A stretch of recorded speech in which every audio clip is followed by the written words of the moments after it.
Like Rasulullah ﷺ would agree on a price and would always surprise them with extra tip. That was the sunnah of Rasulullah ﷺ. How much in this transaction? 100. I'll give you 80. No, 85. Okay, fine. They agree on 85. Then Rasulullah ﷺ gives them 95. Just as an example. This is the way of Rasulullah ﷺ. Nowadays, it's like, oh, الشاطر غلبته. You know, I'm smarter than him. I got the best deal. Everybody's after the best deal because the ummah is after money just like the non-believers. So how are we going to impact the non-believers if we want the same thing they want and we desire the same thing they desire? But Sahaba, when they saw that they wanted nothing of this dunya, فَدَخَلُوا فِي دِينِ اللَّهِ أَفْوَاجًا. Dunya was removed from their hearts. They sacrificed the deen, so the deen became ghali, became valuable for them. أَيَنْقُصِ الدِّينُ وَأَنَا حَيٍّ. Abu Bakr radiallahu anhu.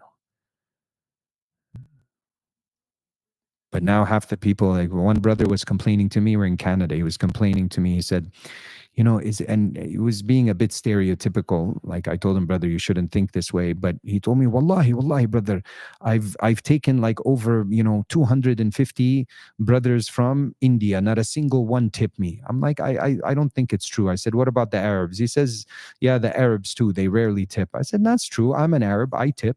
That's a stereotype.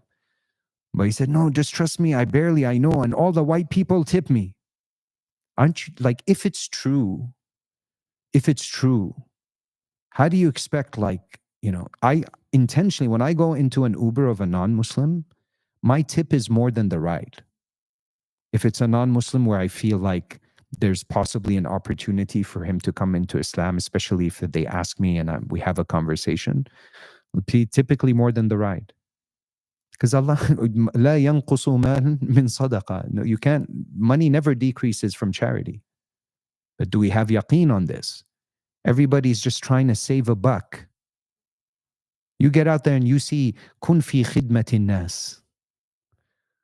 He says, khadimu nasi sayyiduhum. You want everyone to love you, serve them. Nobody loves the one that thinks they're better than them. اللي بتعنطز عليهم, and he thinks like, I'm better and everybody should serve them, and I think I'm better than you just because I'm smarter than you, I'm better looking than you, I'm this than you, I'm this than you. Nobody likes to be around that person. But imagine like you're the kind of person around people that you actually listen, you actually care to listen to what they have to say.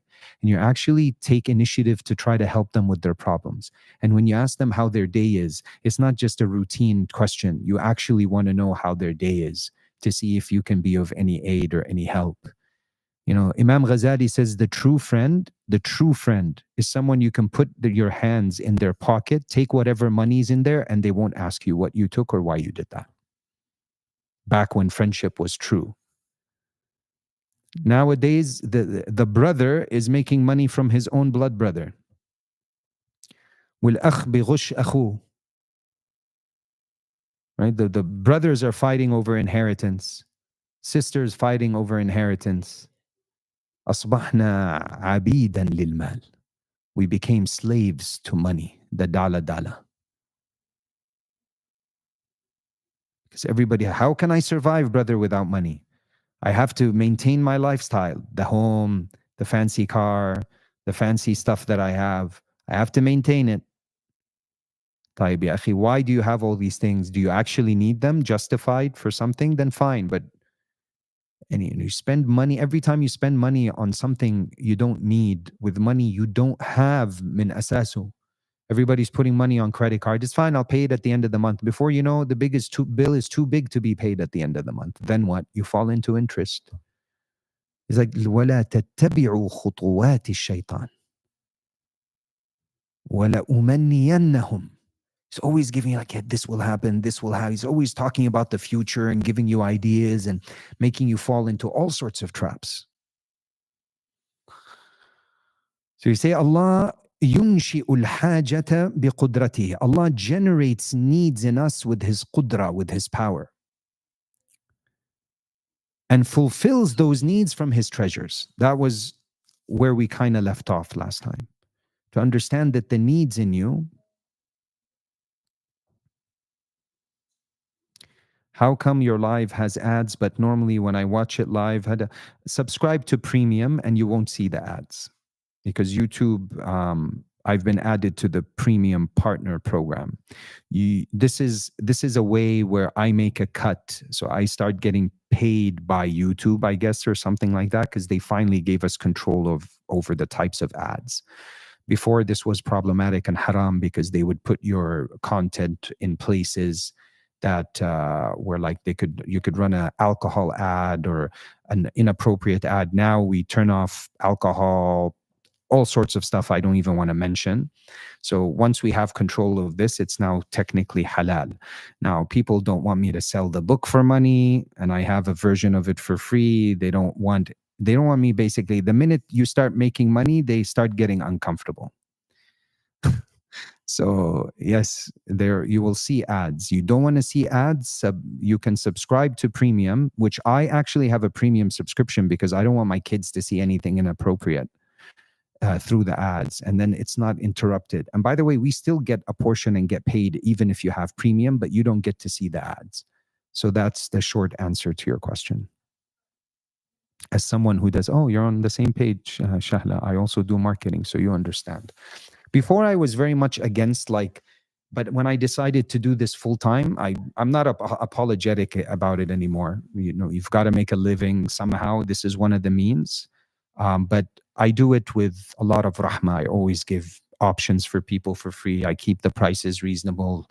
There'll be times where I don't charge anything. If certain people, like when MSAs are like, come, you know, and I typically, for speaking engagements, I'll charge something like 5,000 USD to travel, and they pay for my tickets and they pay for everything. But you come to me and the MSA is like, we don't have any money. I'll do it for free if it's a local MSA. So I'm always trying. Okay, it's not fully like a financial thing, but it's important to clarify because I know people get all sorts of ideas in their heads. Osama, brother, is existence really worth all the pain and misery there is? Sorry to bring so. Yes, of course, Habibi. The Prophet ﷺ, what did he say? خيركم من طال عمره وحسن عمله. The best amongst you are those who live long while maintaining good deeds. Okay, so the is it worth it? Yes. الدنيا مزرعة الآخرة. Plus, brother, no, what do you think? And you already want to check out? Okay, بس يعني before you know it, it'll be done. هيك بتمشي. So leave that in the hands of Allah. وَاعْمَلُوا فَسَيَرَ اللَّهُ عَمَلَكُمْ. Just work. Work for akhirah. You really like, is it worth all the pain? Yes. Of course it's worth it. A person will be taken on the day of judgment.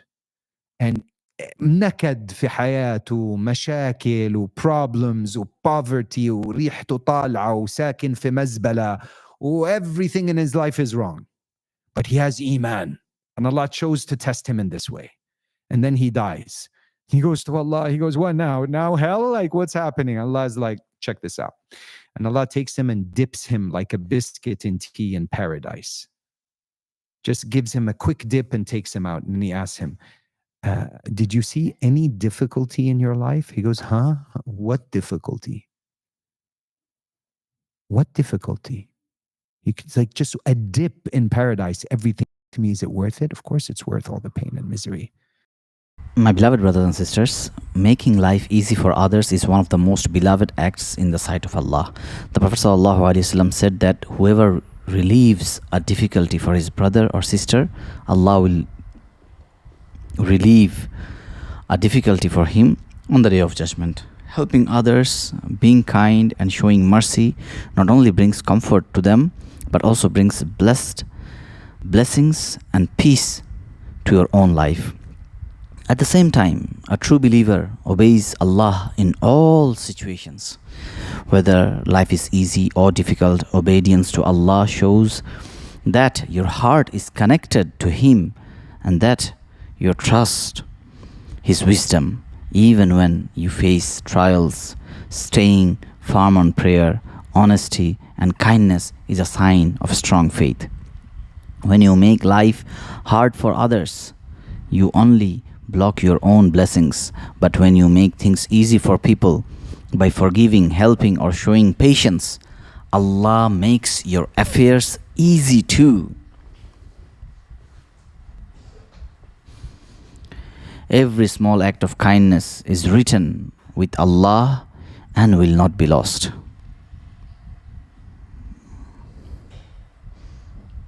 So live with mercy and sincerity. Obey Allah in all matters and be a source of ease for others. When you do this, Allah will take care of you, guide you through your hardships, and grant you happiness and success in this world and the hereafter.